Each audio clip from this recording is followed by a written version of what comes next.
Nah, ritme ini Anda harus buat, ritme ini Anda harus ciptakan Bapak Ibu, sehingga Anda menjadi manusia seutuhnya, yang betul-betul bisa bertanggung jawab dengan apa.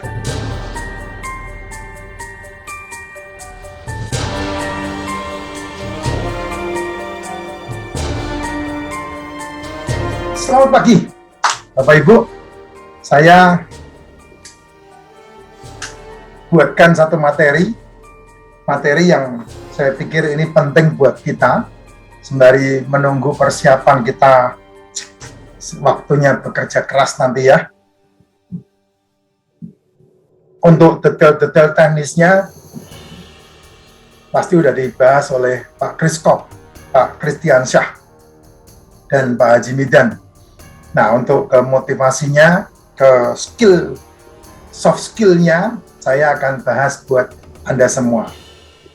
Nah, dalam video-video saya, Bapak Ibu sudah bisa melihat, memahami bahwa saya seringkali berbicara bahwa awal dari segala sesuatu yang disebut sebagai keberhasilan, sebagai sukses, pencapaian, apapun itu, ya, awalnya itu terletak di daging empuk di bawah tempurung kepala kita. Jadi tidak ada yang keluar seketika dan kemudian didapat, tidak ada. Semuanya muncul dari daging empuk di bawah tempurung kepala kita. Makanya bagaimana kita harus memaintenance cara berpikir kita, mindset kita, itu menjadi sesuatu yang sangat penting. Nah, saya akan bagi share kepada Bapak Ibu tentang materi yang saya pikir ini sangat penting sekali. Ya, materi yang sangat hebat. Nah, Bapak Ibu bisa lihat materinya. Materi yang sangat luar biasa di sini. Oke, nah materi ini akan membantu kita untuk memahami betapa hebatnya bahwa kita ini layak untuk memperjuangkan sesuatu yang harus diperjuangkan. Karena Tuhan sudah memberikan semuanya kepada kita. Nah, Anda perhatikan, kalau tadi saya mengatakan bahwa kekuatan awal adalah apa yang disebut sebagai ini, ya, pikiran, Bapak Ibu. Pikiran ini sangat penting sekali, karena pikiran inilah yang membuat kita mencapai sesuatu yang luar biasa dalam kehidupan kita masing-masing. Pikiran, sini ya, awalnya. Nah, dari pikiran, maka akan muncul sebuah tindakan. Karena tindakan tidak pernah muncul tanpa ada pikiran yang dibuat. Tindakan selalu berawal dari pikiran. Dari tindakan akan muncul sebuah kebiasaan. Nah, dari kebiasaan ini akan muncul karakter. Di mana Bapak Ibu memiliki karakter seperti apa, itu adalah hasil dari kebiasaan. Nah, kalau karakternya itu antagonis, kebiasaannya pasti ada di sini nih. Kebiasaannya adalah kebiasaan apa itu kalau karakternya antagonis? Ya, kebiasaannya pasti buruk ya. Nah, karakter ini yang akan menjadi nasib Anda. Seperti apa Anda 5 tahun ke depan itu sudah terbaca dari awal. Pikiran Anda seperti apa? Dan ini akan terlihat dari kehidupan Anda di sini. Ya. Anda bisa bayangkan itu, kaum haters 3-5 tahun ke depan akan bernasib seperti apa, kan udah kelihatan. Ya, karena pikirannya isinya kebencian, pikirannya isinya nyinyiran, pikirannya isinya sok tahu sendiri, dan yang lain adalah tidak paham apa-apa. Nah, makanya dari sini kita kalau mau jadi dukun itu pinter banget itu, langsung tahu itu. Kita bisa membaca sifat-sifat orang seperti itu. Nah, Anda melihat 3-8 tahun yang lalu, itulah Anda hari ini. Ya, pikiran Anda 3-8 tahun yang lalu, itulah Anda hari ini sekarang. Nah, pikiran Anda sekarang ini akan membentuk Anda 3-8 tahun yang akan datang. Makanya kalau Anda lihat apa yang saya tulis di pojok di sebelah sini, ada yang saya katakan di sini adalah merantau. Apa itu merantau? Nah, merantau. Kenapa kok merantau, Pak? Karena merantau ini akan menentukan Anda merubah cara berpikir Anda, ya. Makanya orang-orang yang berhasil dalam hidupnya, kebanyakan dari mereka adalah orang-orang perantau. Nah, kalau mereka tidak pernah merantau, ya Anda akan tahu sendiri. Nah, biasanya Anda kalau punya kampung, Anda pulang kampung, Anda akan membedakan diri Anda yang keluar dari kampung tersebut untuk merantau dengan mereka yang masih tetap di kampung tersebut. Anda bisa membedakan itu. Inilah kekuatan dari pikiran yang kita miliki. Nah, sampai seperti itu kekuatannya, Bapak Ibu. Makanya saya mau menunjukkan satu kekuatan yang sangat penting untuk Bapak Ibu bisa lihat di sini. Kekuatannya adalah supaya kita bisa memiliki kekuatan yang sangat hebat dalam kehidupan kita. Ketika kita mendapatkan peluang dalam kehidupan kita, maka mau tidak mau dalam diri kita harus dinyalakan tombol on off, yaitu yang namanya ritme kerja. Seperti apa yang kita mau bangun dalam diri kita, yang namanya ritme kerja. Nah, tadi kan saya bicara masalah pikiran ya. Kalau pikirannya bagus, terus kemudian ritme kerjanya jelek, ya maka ini tidak akan dicapai. Ya, pikirannya, tindakannya, kebiasaannya, karakternya akan membentuk nasib yang buruk pasti. Makanya dibutuhkan yang namanya menyalakan ritme kerja.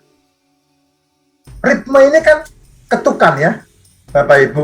Kalau Anda bermain musik pasti ada yang namanya ketukan.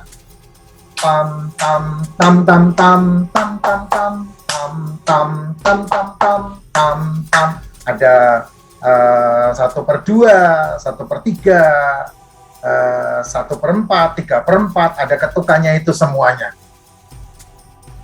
Kayak lagunya Sheila on 7 itu ketukannya keras sekali, ya. Apa itu lagunya itu? Ku petik bintang untuk kau simpan, cahayanya terang. Itu ketukannya kan seperti itu. Bapak Ibu bisa lihat lagu-lagu itu. Nah, orang yang hidup tanpa memikirkan ritme, maka orang itu seperti zombie. Orang yang hidup tanpa memikirkan ritme, maka orang itu tidak akan memperoleh apa-apa dalam kehidupannya. Makanya ada hukum ritme dalam hukum alam semesta. Hukum ritme ini di dalamnya ada hukum resonansi. Gawe 1 dipetik, gawe 6 ikut bergetar. Wah, kekuatannya sangat dahsyat sekali. Nah, ketika Anda mau menyalakan ritme kerja Anda, ketika itu membentuk sebuah kebiasaan, ya di sini, ketika ritme kerja itu sudah membentuk sebuah kebiasaan, ini, waduh, itu pasti akan membentuk karakter Anda. Dahsyat sekali, Bapak Ibu, dahsyat sekali.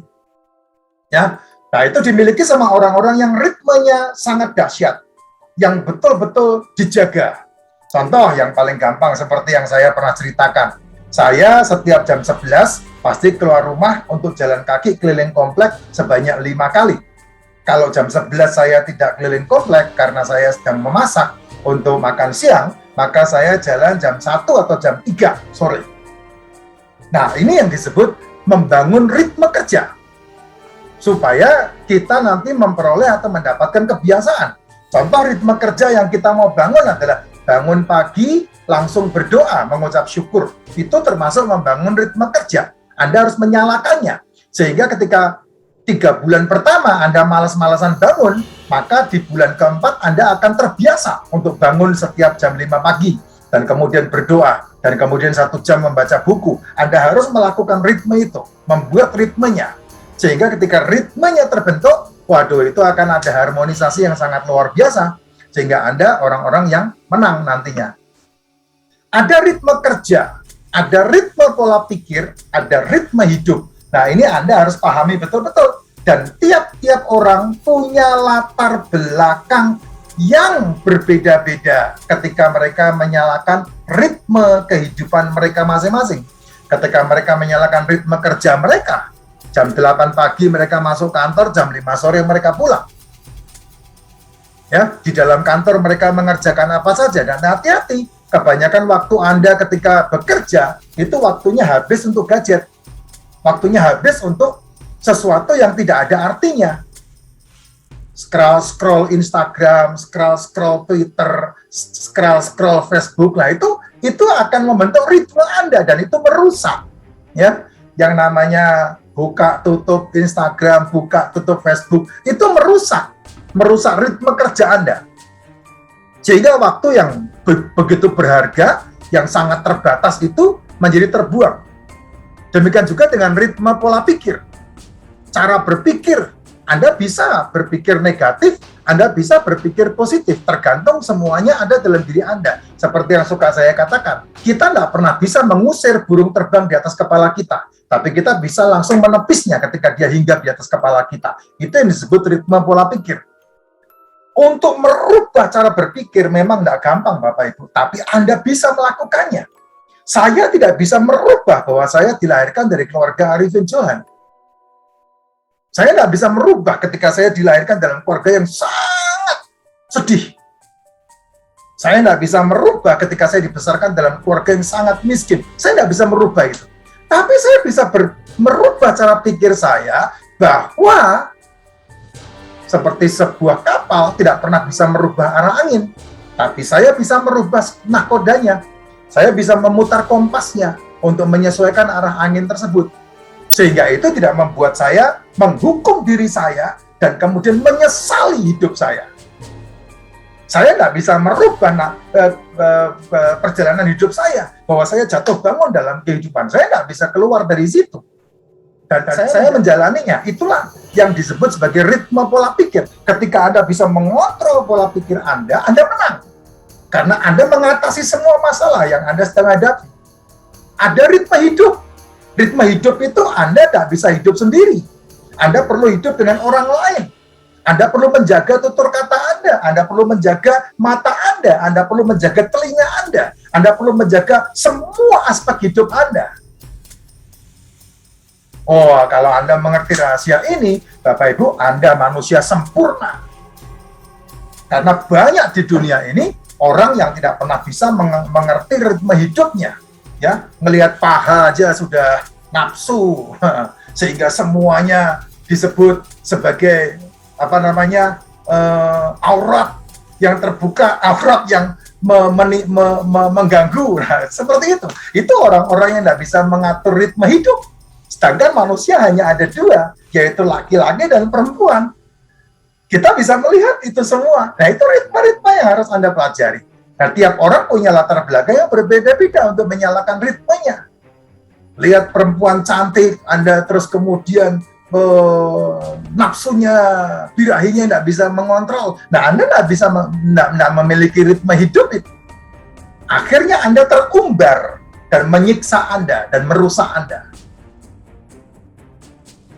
Hari-hari Anda dihabiskan untuk nonton video-video yang merusak.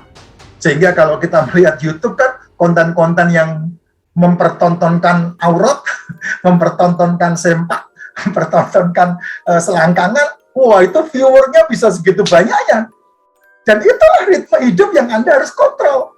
Karena makhluk satu-satunya yang diciptakan Tuhan, yang bisa membangun peradaban, yang bisa menekan semua kekuatan cara berpikir, yaitu adalah manusia. Ya kalau Anda tidak bisa mengontrol itu, Anda sama dengan binatang. Lihat monyet, lihat ayam, lihat bebek, apalagi bebek dungu penciptanya. Ya, Anda bisa sama seperti mereka. Nah, ritme ini Anda harus buat, ritme ini Anda harus ciptakan Bapak Ibu, sehingga Anda menjadi manusia seutuhnya, yang betul-betul bisa bertanggung jawab dengan apa yang Sang Pencipta percayakan dalam kehidupan Anda, kehidupan kita tentunya. Ya, walaupun setiap orang pasti beda-beda, karena setiap orang dibesarkan dengan kultur yang berbeda-beda, apalagi di Indonesia. Ada segitu banyaknya suku yang ada di Indonesia, yang memiliki kultur yang berbeda-beda. Nah, dari sini Anda bisa memahami, ada ritme-ritme tertentu yang kita harus ada di dalamnya dan kemudian mengaturnya. Sehingga kita bisa melihat hasil yang sangat luar biasa. Ya, ini dahsyat banget ini. Nah, kemudian, bagaimana cara men-setting ritme? Kalau saya bicara masalah ritme kerja, makanya di dalam video saya kemarin, salah satu yang saya sampaikan dalam konten saya adalah, milikilah mentor. Memiliki mentor itu penting sekali. Karena apa? Mentor yang akan mengarahkan kita untuk melakukan A dan melakukan B, untuk mengoreksi kegiatan kita dan meluruskannya. Nah, orang-orang yang tidak punya mentor tidak akan bisa seperti itu. Mentor saya banyak. Saya punya mentor banyak yang bisa, ikut serta dalam membimbing saya, yang bisa saya minta advice, sehingga saya jadi sekarang ini seperti apa adanya saya. Walaupun itu tidak mengurangi apa yang saya bisa lakukan dalam diri saya sendiri. Ya, biasanya kalau Anda ketemu dengan seseorang dan Anda bergaul karib dengan orang itu, 3 hari saja Anda sudah bisa menyedot aura orang tersebut atau menyedot ritme orang yang menjadi mentor Anda. Atau kalau Anda melakukan pembagian tugas laki-laki dan perempuan, ini ritme-ritme ini Anda harus bangun. Ya, ini penting sekali. Kalau Anda tidak melakukan ini, maka Anda tidak pernah men-set ritme kerja Anda, ritme kehidupan Anda, ritme pola pikir Anda, sehingga akhirnya serampangan. Semua yang Anda kerjakan berantakan. Mana yang prioritas, mana yang bukan prioritas, Anda tidak bisa paham. Ya, mana yang harus dikejar, mana yang harus dilepaskan, Anda tidak bisa paham. Tapi ketika Anda bisa melakukan ini, wow, dahsyat itu, luar biasa itu. Ketika Anda men-set ritme kerja, ya satu hal yang sangat penting adalah jangan pernah terobsesi dengan sesuatu yang negatif. Yang negatif biarkan saja, banyak itulah. Dalam dunia ini kan semua lini ada yang negatif. Anda mau bekerja di kantor, Anda mau punya perusahaan sendiri, Anda mau di rumah, Anda ketemu dengan tetangga, wah semuanya punya ritme sendiri-sendiri dalam kehidupan ini. Nah, obsesi-obsesi ada di sekeliling Anda, Anda lah yang menentukan. Ya, ada tetangga saya itu yang setiap hari isinya komplain sama tetangga yang lain. Dia tidak pernah sadar bahwa dia mengganggu tetangganya.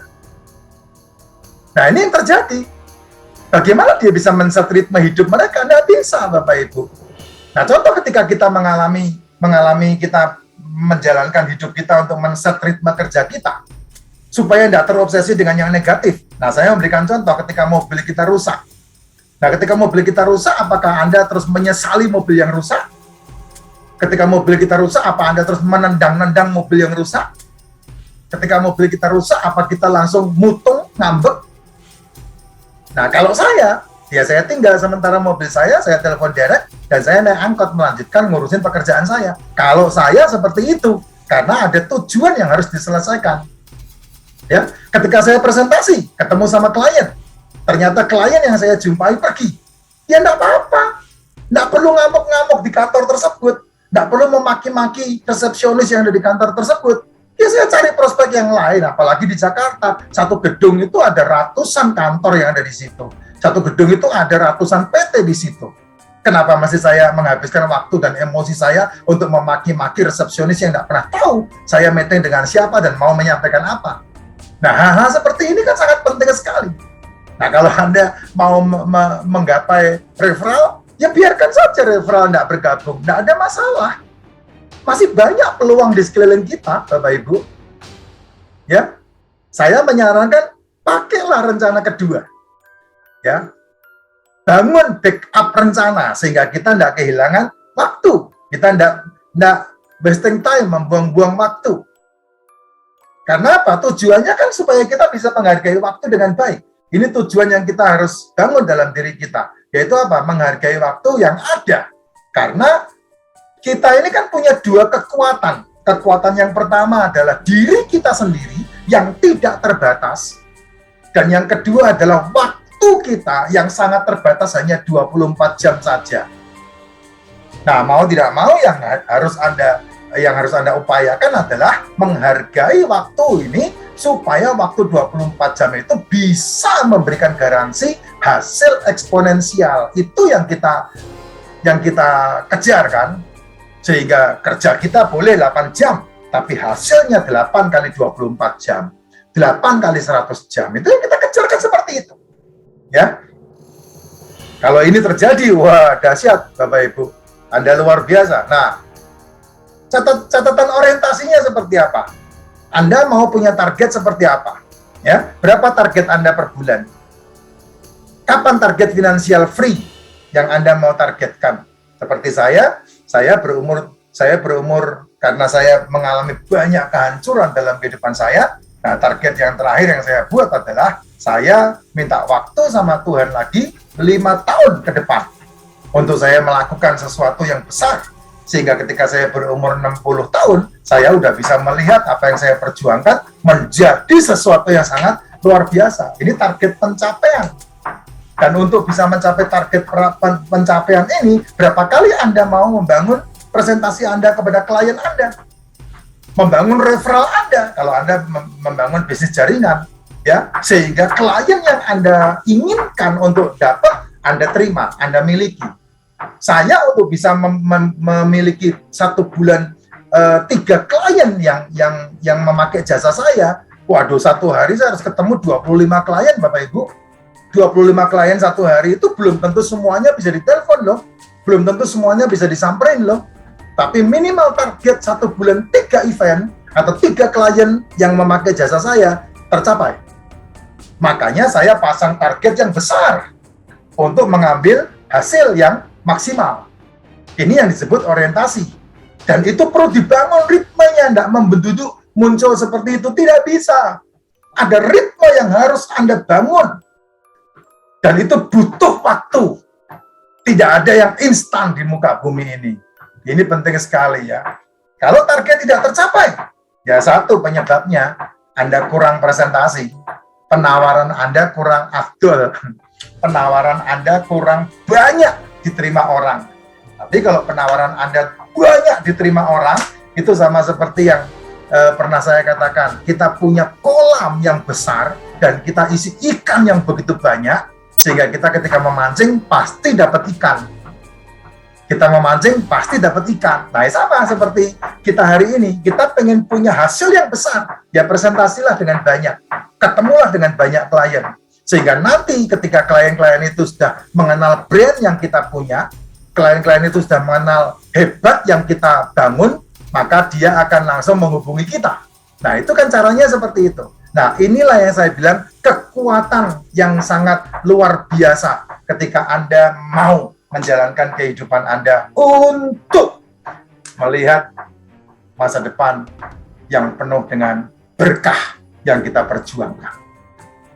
Ingat, kita dibayar bukan karena kita berbicara, tapi kita bertindak melakukan sesuatu yang besar untuk kita dan untuk Indonesia. Sukses buat kita semua.